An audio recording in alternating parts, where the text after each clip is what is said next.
Good morning. Welcome to episode number 6 of our study of Hebrews. Today is Hebrews chapter 3, verses 7 through 19. So let's dive into this and start with a quick recap of what we've been talking about.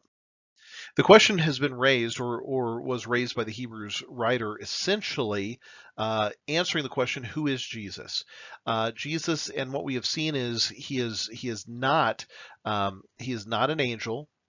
We saw that. We saw the fact that he is not a prophet, though he did do prophetic things, and though there are some statements about him being a prophet, he's not like the prophets from the Old Testament. He's not just a man who is coming with some good ideas, like John the Baptist came as a prophet before Jesus. Jesus is not like that. He is not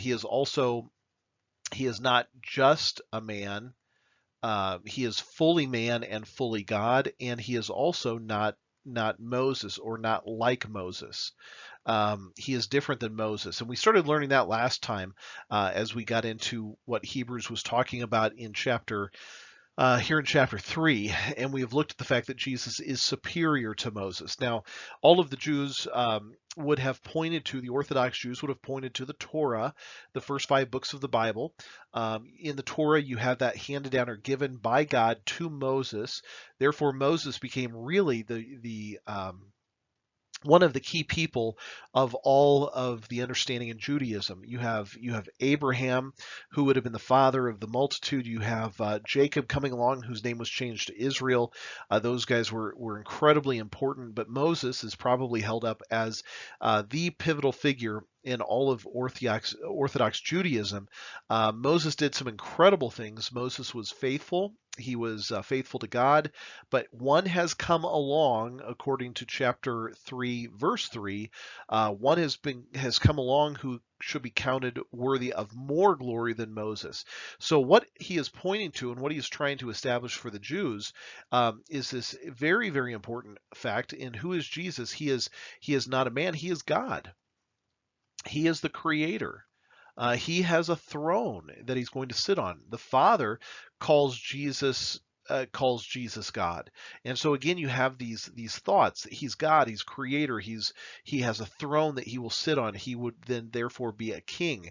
He's a ruler. And so this is who Jesus is. If you could understand in the Old Testament the prophecies of who Jesus would be, and that Jesus fulfilled them, he was the coming Messiah, then it helps to establish what you're going to believe going forward. Now he's going to move on for the rest of chapter 3, and that's what we're going to talk about now is the rest of chapter 3, but he establishes the superiority of Jesus over Moses. And he's going to use, in this first part here, a quote out of Psalm 95, verses 7 through 11.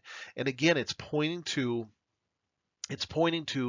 the application of Jesus being superior to Moses. So what that would mean is this: if you are a Jew and you've always looked to the Old Testament, you've looked to the covenant, you've looked to Moses, you've looked to the Torah, and now Jesus comes along who's the fulfillment of Messiah. Now therefore everything has to switch in your mind that Jesus now will become superior to anything before, and then Jesus becomes the ultimate solution, and he becomes the one that we absolutely look to as our king, as our God, as our ruler. Again, he's not an angel. He is not a prophet. He is a prophet, but he's not a prophet. He's not just a man. He's the fully man God, 100% man, 100% God. He is not like Moses. He is greater and it receives more glory than Moses. So let's move on from there. Chapter 3, then, starting in verse 7. Therefore, as the Holy Spirit says, today, if you will hear his voice, do not harden your hearts as in the rebellion. So he's giving a clear warning. If you are hearing and understanding who Jesus is based upon Hebrews 1 and 2 and chapter 3 through verse 6, if you understand this, don't harden your heart. Do not harden your heart, which is exactly what happens when you have a heart. And Jesus gave this illustration when he showed the sower and the seeds. You have a heart that seems like it's receiving, and then the worries of the world choke it out, or the enemy comes and pulls it away, or there's no depth of soil and it doesn't go anywhere. That's the hardness of heart. In many times, the stony heart is what is referred to. Don't have a stony heart. You don't have a heart that rejects God. So have a heart that is open. So the opposite of that, do not harden your heart, would be this: to have an open heart. Have an open heart to God. And if you do that, you will begin to see who He is. So today, if you're hearing His voice, don't harden your heart. Don't reject God. Don't come up with some other excuse. So don't come up with some other explanation.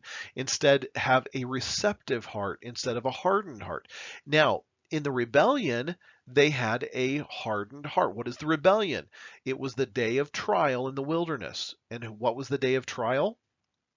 Well, the day of trial was the time where, as Israel was being led out of the bondage of Egypt, they were led out of Egypt. Remember, they were in bondage to Egypt. And when they were in bondage, they began to, they were in suffering. They were crying out for deliver. God delivered them. Israel came, and I should draw the arrow the other way.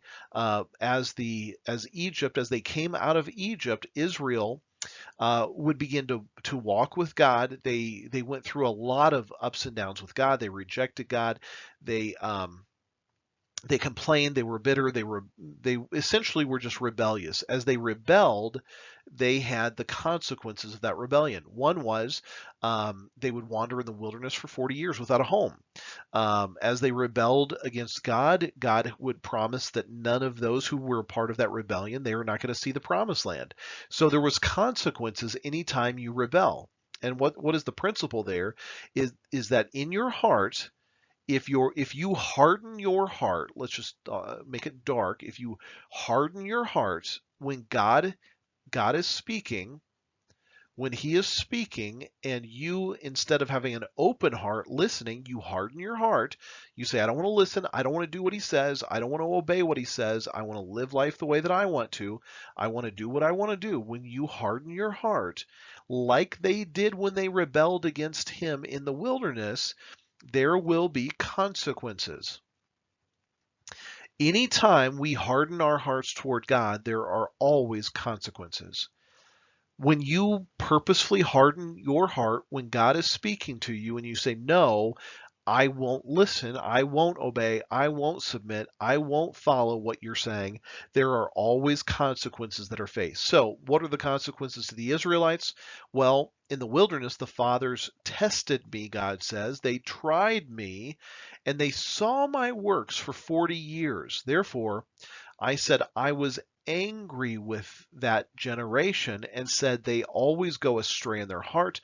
They have not known my ways. So I swore in my wrath, they will not enter my rest. So what was the consequences of hardening their hearts?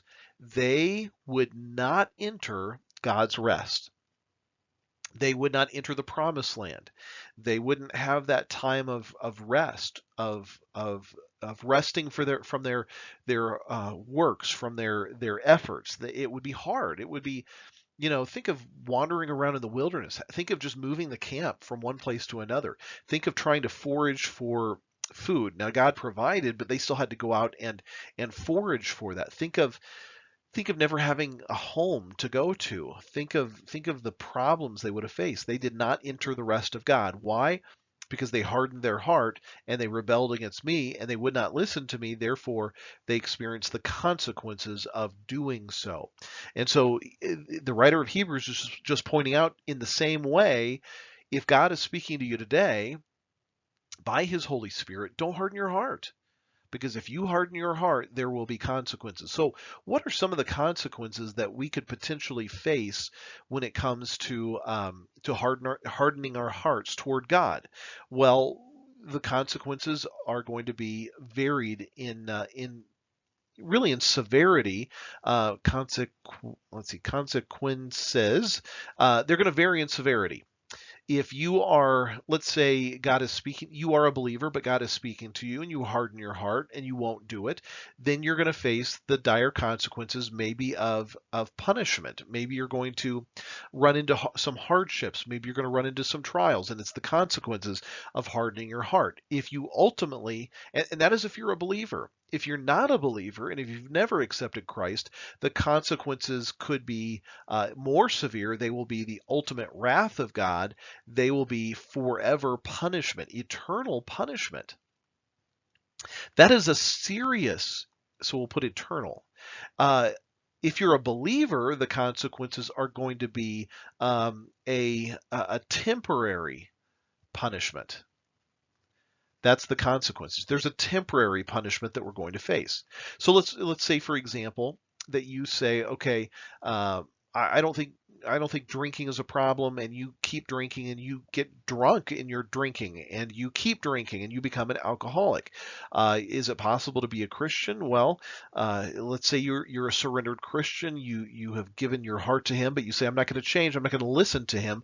So what are the possible consequences? Well, I could go broke financially. I could lose my family. I could lose my not only family, but I could lose my job.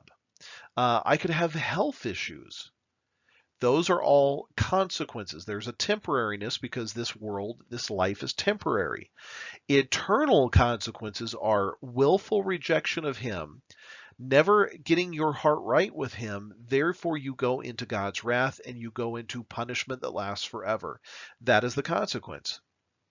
So what happened in the wilderness? They did not obey God and they faced the consequences. And the consequences were these: they never got to enter the promised land and they never got to have the rest. So if you're hearing Jesus today, don't harden your heart. Some harden their heart by relapsing into old ways. Some harden their hearts through unbelief. Some harden their hearts by just not listening to Him. So today there is a sense of urgency. Don't harden your heart. Let's keep going. So don't be like the generation that perished in the wilderness. Beware, brethren, lest there be any lest there be in any of you an evil heart of unbelief in departing from the living God. So you can have what we have talked about in the book of James. You can have a heart that is one evil because it's hard, it's dead. You can have a heart that is divided where you have Christ and but you're selfish still, and that is a hard heart in the fact that you're not listening, you won't obey. And again, what are the consequences to being evil? Well, that is the eternal punishment, God's wrath. What are the consequences of just not listening and obeying? Well, those could be various consequences. I can't even tell you what they would be. But now you can have a surrendered heart where Christ is at the center of your heart.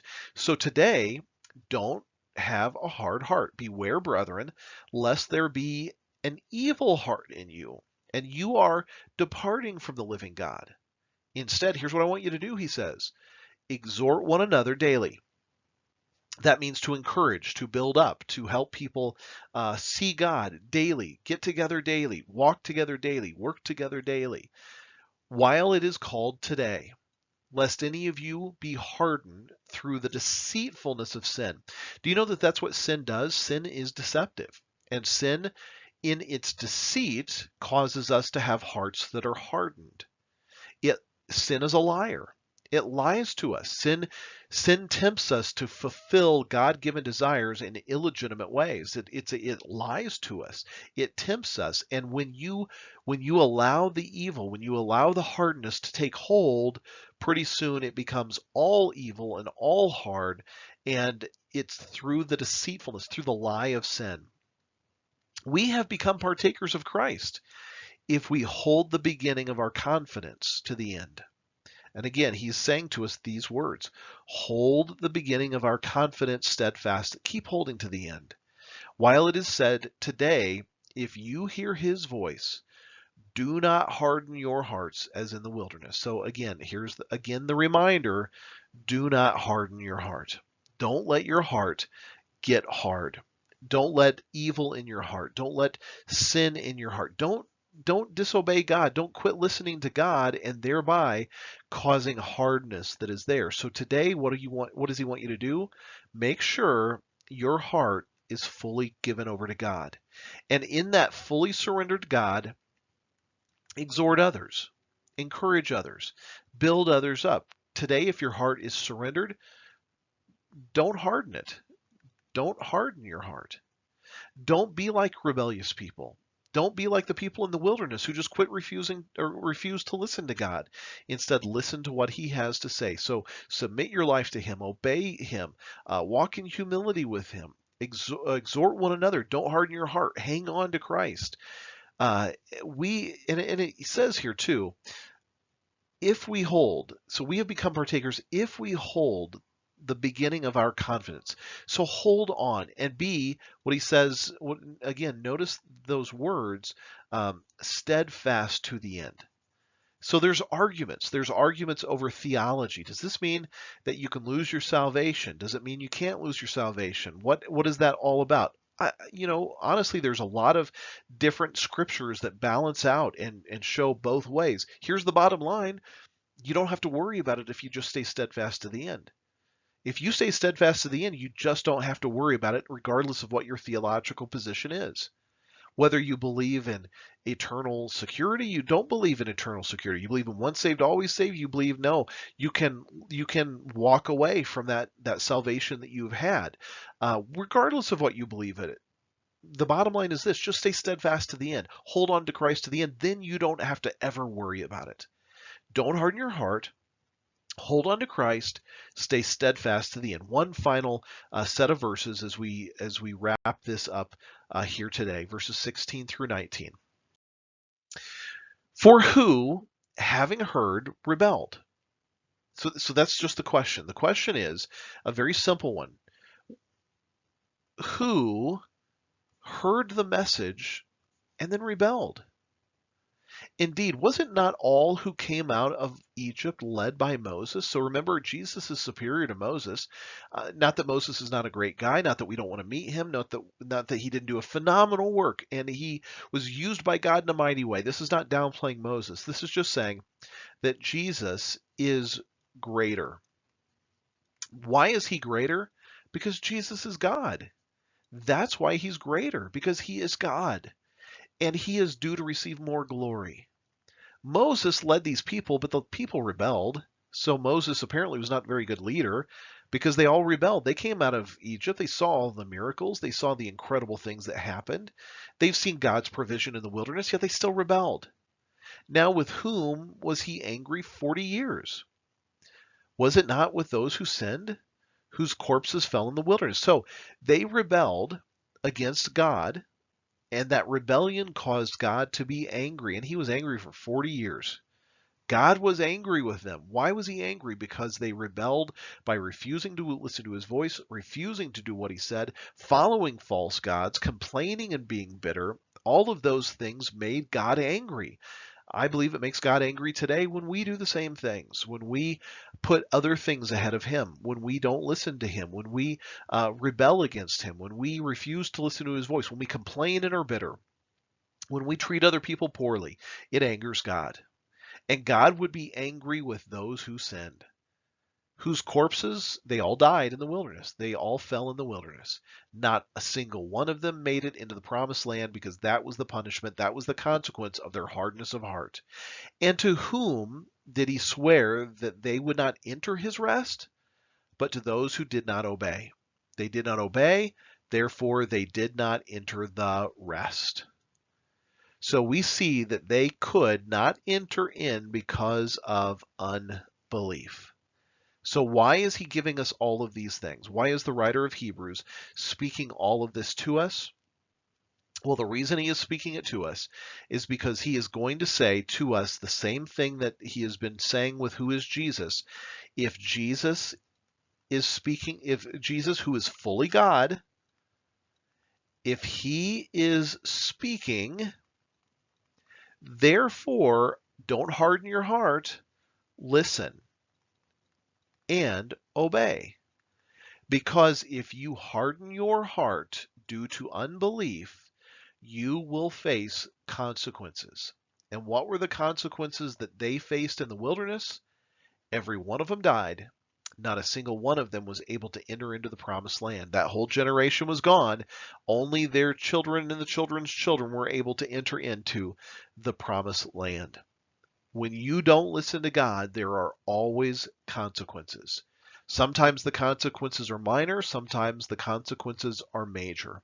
The ultimate consequence of not listening to God is forever punishment, eternal punishment for all time. That is a serious consequence to face. It's not worth not listening to God. It is important and imperative that we make a decision in life that God, I will listen to you even if I don't understand. I will obey you even if it doesn't make sense. I will submit my heart to you and surrender to you. I will let you sit on the throne of my life.